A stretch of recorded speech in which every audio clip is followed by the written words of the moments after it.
L'écriture, c'est aussi donner une intention au récit que vous voulez véhiculer. Je ne sais pas si vous vous rappelez de ces cours que nous avions au collège, au lycée, sur la recherche des mots de ce que voulait exprimer l'auteur. Bon, c'était un peu exagéré quand même. Mais il y a un peu de vrai dans tout ça. Et on va voir que quand on écrit, il faut chercher à exprimer dès le début nos intentions dans l'histoire. Et comment est-ce qu'on va exprimer nos intentions en écrivant l'image que nous voulons véhiculer dans le cas du scénario. Alors on y va, on va montrer tout de suite comment on fait ça. Donc nous voulons exprimer la solitude et la vacuité de nos sentiments, de nos envies, lorsqu'on se retrouve face à soi-même.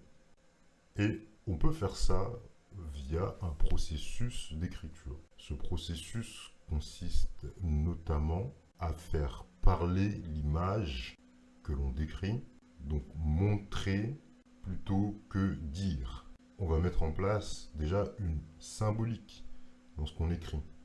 Par exemple, dans ce cas-ci, je vais sciemment faire en sorte que, à chaque fois que le personnage de Fatima se retrouve, elle est toujours confrontée au silence dans son environnement immédiat. Les seuls moments où elle interagit avec les gens, c'est soit par médias interposés ou alors avec des clients dans son travail. Et ça, c'est une symbolique. Donc on va montrer un peu comment je fais tout ça. Alors je sais bien que cette interface n'est pas des meilleures.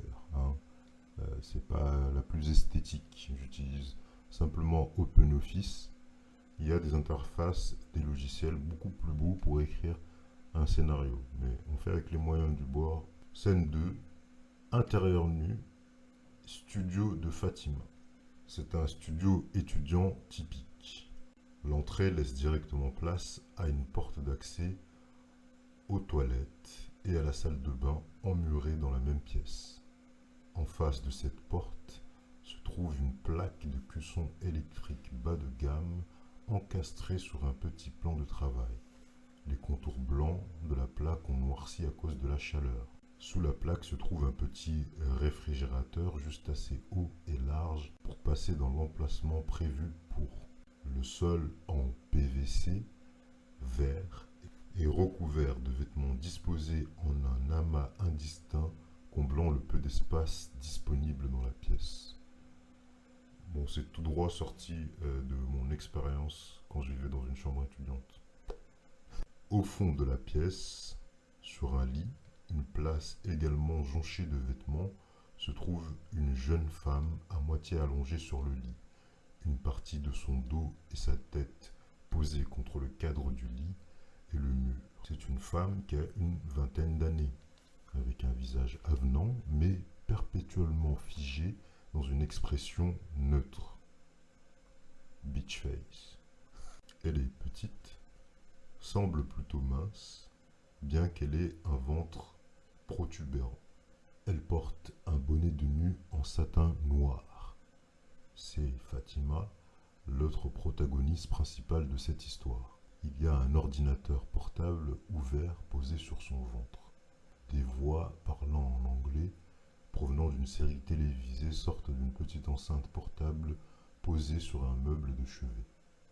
Sur le clavier de l'ordinateur, un bol de céréales à moitié entamé est posé en équilibre précaire dans lequel la jeune femme plonge sa cuillère de temps en temps, les yeux rivés sur l'écran de son ordinateur. On se rappelle tous quand on était étudiant de ces moments où il n'y avait rien à manger et qu'on faisait nos courses en paquet de céréales. 1,80 €, la marque Repère. Des boules au miel, des pétales de chocolat. Son téléphone, posé à côté de son bol de céréales, se met à vibrer. Elle attrape le téléphone et décroche sans regarder. Elle répond d'une voix blasée, sans mettre la série qu'elle regarde en pause. Fatima. Ouais. Après une petite pause. Fatima. Ouais.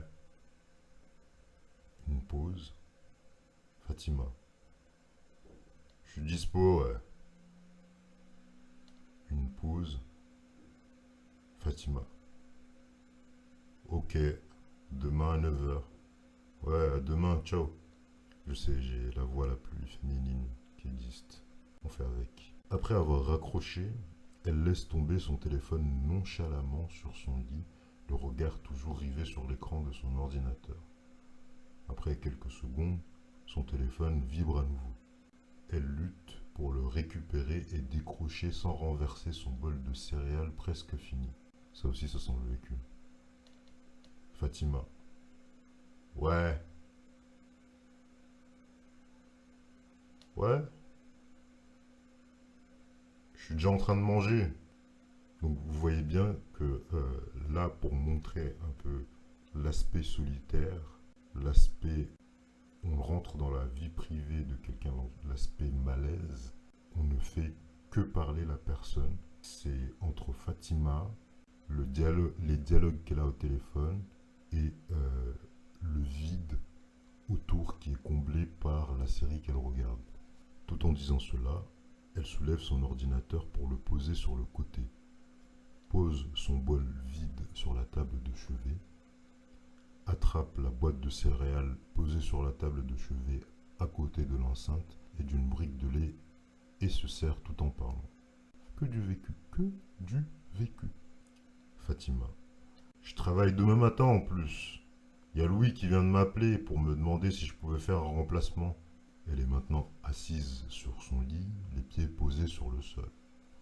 Elle se remet à manger des céréales tout en fixant son ordinateur posé à sa gauche et qui continue de jouer la série qu'elle regardait. Fatima. Sinon, tu peux venir manger chez moi demain. Elle se lève et ouvre la fenêtre à côté de la tête de son lit sans lâcher son bol de céréales. Fatima. Non, j'ai fini les céréales. Je crois qu'il me reste du thon en conserve si t'es prête à manger tes frères. Fatima se met à rire. Bon, voilà. Merci d'avoir regardé la vidéo. À une prochaine pour les aventures de Matsaha.